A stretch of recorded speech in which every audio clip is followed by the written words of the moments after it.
Hello and welcome to In the Kitchen with Mary Mac. Today we're going to introduce a new cookie. Well, it's new to us. I've never seen it before, and I've seen a lot of cookies, so maybe you haven't seen it before either. It's called Salted Caramel Butter Bars. It's a bar cookie, as the title says, and it uses caramel in the filling. And the reason that I looked for this is because you know how you get into a rut where all of your cookies are the same? Like if you make cookies, they all have chocolate in them, or they all have nuts in them, or they're all similar. So I wanted something different. And this is a very good cookie, pretty simple to make, pretty quick to make, very different. So it starts off, it has a baked base, and then it has a caramel filling, and then it has a sort of it's the same thing you use for the base sprinkled over the top. So it's kind of like a crumble. Yeah, a little bit like a crumble, almost like a sandwich cookie in a weird way, because, part of the topping is, it'll cover up a lot of the cookie. Mm-hmm. And I was envisioning you could put just about any kind of filling in this thing. I mean, really, you could do a jam. Instead of caramel, you could use jam, I think. You could probably do a peanut butter chocolate sort of a thing. You could do nuts.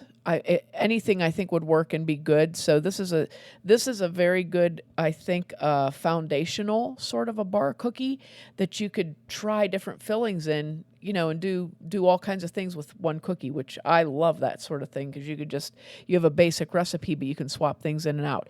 But this is the recipe for the salted caramel butter bars. So you're going to need 1 pound of butter, 1 cup of powdered sugar, and 2.5 cups of flour for the base topping mix. And what you're going to do is blend that really well. A pastry cutter works great here. Also your fingers. You're probably going to have to use your fingers on this, because you want to get it blended really well. You want it to be sort of like a large crumb consistency. And you want the butter to be worked into it very well.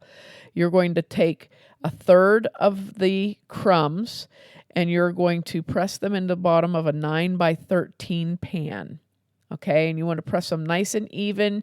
If you need a little bit more, if you don't think it looks right, you can use a little bit more than 1/3.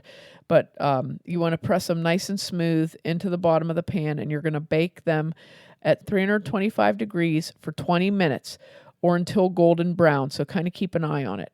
I kind of poked mine with a fork a little bit so I didn't know if it would fluff up or not. I was a little bit leery that it might, because sometimes these sorts of bases will do that. They'll start to puff up a little bit like a puff pastry.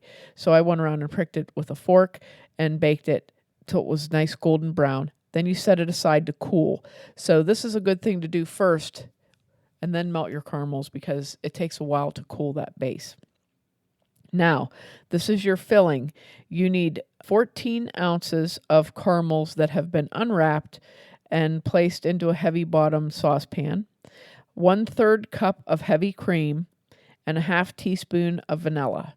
And you're going to put that all together into your pot with a heavy bottom, and you're going to bring the heat up very slowly and let those caramels melt. You don't want to boil everything or anything like that, but you just want to get them warm enough to where you can mix everything and it's all well blended and has a nice consistency, and it'll have a very nice, dense, creamy consistency.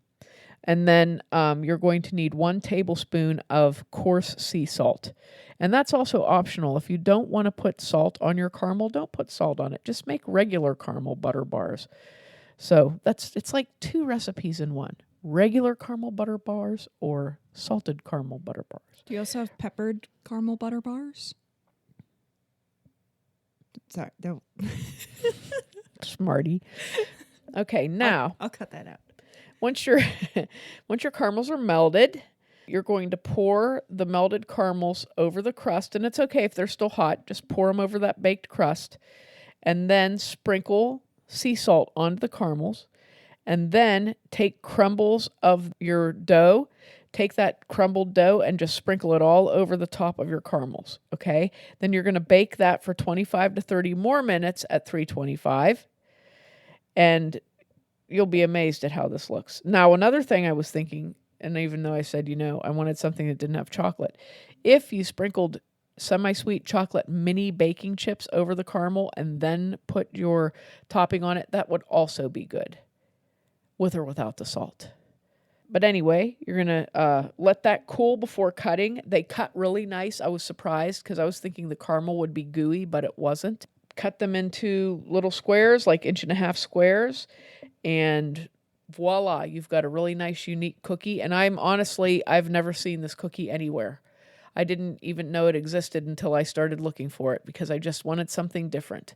So I feel that this is a very good cookie. It's almost like shortbread with caramel on it. Very good, very delicious cookie. Something pretty quick and easy to make too. So give it a try and let me know what you think of it.